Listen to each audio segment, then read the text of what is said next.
On commence un chapitre sur les vecteurs. Dans cette première partie, je vais parler de vecteurs sans aborder le problème des coordonnées. Je commence avec un petit rappel sur les parallélogrammes, parce que c'est une figure qui va apparaître de façon naturelle lorsqu'on va parler d'égalité de vecteurs. Donc qu'est-ce que c'est un parallélogramme? C'est un quadrilatère dont les diagonales ont le même milieu. Donc vous voyez que sur la figure, par exemple, le point O, c'est à la fois le milieu du segment AC et le milieu du segment BD. Donc AC et BD, on dit que ces deux diagonales se coupent en leur milieu.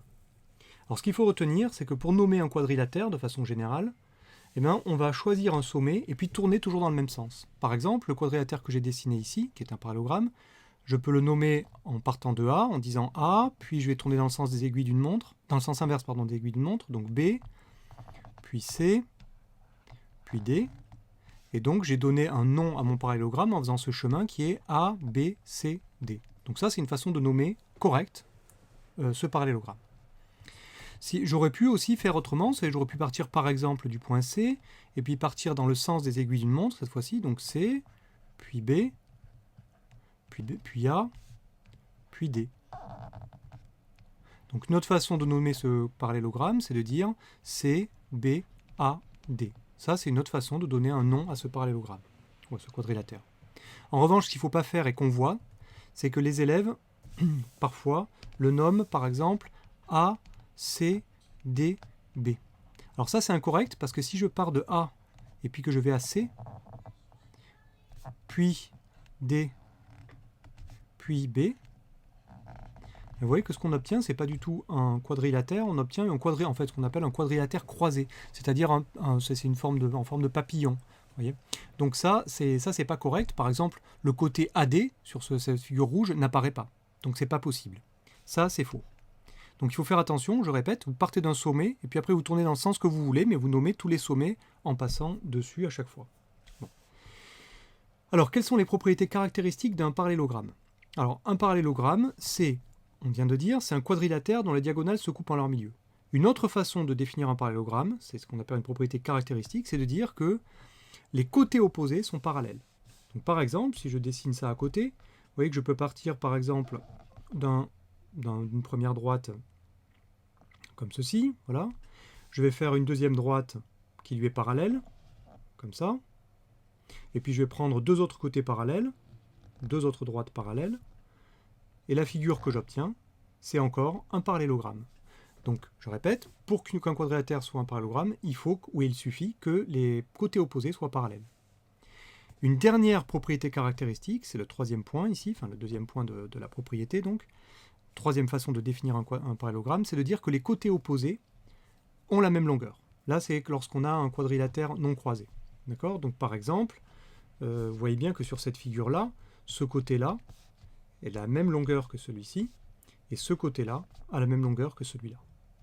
Donc là, on vient de voir les trois façons, pour l'instant, que nous avons pour définir un parallélogramme. Je répète, soit vous dites que les diagonales se coupent en leur milieu, soit vous dites que les côtés opposés sont parallèles, soit vous dites que les côtés opposés ont la même longueur. Dans tous les cas, ça définit un parallélogramme. On va continuer maintenant en parlant des translations. On a déjà vu ça dans les activités. Donc, on vous demande, dans l'exemple qui est ici, de translater la figure F par la translation qui transforme A en A', c'est-à-dire de déplacer, de faire glisser cette figure, de sorte que le point A se retrouve en A'. Donc ça, pour faire ça, on va partir de A, et on va se déplacer vers A', puis on va faire le même mouvement pour aller de B vers B', par exemple. Donc je vais le matérialiser par une flèche. Alors cette flèche-là, c'est justement la translation qui transforme A en A'. Alors cette translation, comment on peut la définir? En comptant les carreaux. Par exemple, pour aller de A vers A', je compte 1, 2, 3, 4, 5, 6, 7, 8, 9, 10 carreaux vers la droite, et puis 1, 2, 3, 4 carreaux vers le haut. Donc cette translation, je peux dire, c'est 10 vers la droite, 10 carreaux vers la droite, et 4 carreaux vers le haut. Eh bien, pour obtenir l'image du point B, je peux faire exactement le même déplacement. Donc c'est ce que je vais faire. Je vais partir de B cette fois-ci et je vais compter.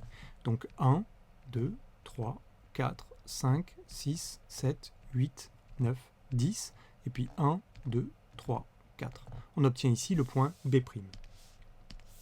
Donc ce point-là, c'est le point B'. Et puis je vais recommencer avec chacun des sommets, le point C, le point D et le point E. Alors je ne vais pas le faire pour tous, je crois que vous avez compris le principe, et enfin, j'espère que vous avez compris le principe en tout cas, et puis on va donc placer tous ces points. Donc l'image de C, elle va se retrouver ici, ce sera le point C', l'image de D sera ici, point D', et enfin l'image de E est ici, c'est E'. Et donc je peux tracer ma figure F', qui est l'image de la figure F, donc c'est A', B', C', D', E'. Donc c'est un pentagone. On retrouve évidemment une figure dans ce genre de conception qui est superposable. Hein, la figure F', on pourrait la découper, la superposer à F, puisqu'on a juste glissé la figure, on ne l'a pas déformée. Alors ce qu'on va remarquer, c'est que le point B, maintenant, si je dessine la même flèche que de A vers A', là, le point B, lui, s'est retrouvé ici, en B'. Le point C, il s'est retrouvé en C'. Le point D, en D'. C'est-à-dire l'image de D, c'est D'. Et enfin, l'image de E, c'est E'. Vous voyez, je vais indiquer les flèches pour bien dire que c'est de B vers B' que je vais, de C vers C', de D vers D' et de E vers E'. Ce qu'on constate, c'est que toutes ces flèches, elles ont des caractéristiques communes. Donc, on va dire en fait que ces vecteurs-là, lorsqu'ils décrivent la même translation, eh bien, on va dire qu'ils sont égaux. Donc le vecteur AA', BB', CC', DD' et EE' sont égaux. Et on les écrit, avec une flèche, donc le vecteur AA', ici, l'égalité qui est là, vecteur AA' égale vecteur BB', égale vecteur CC'.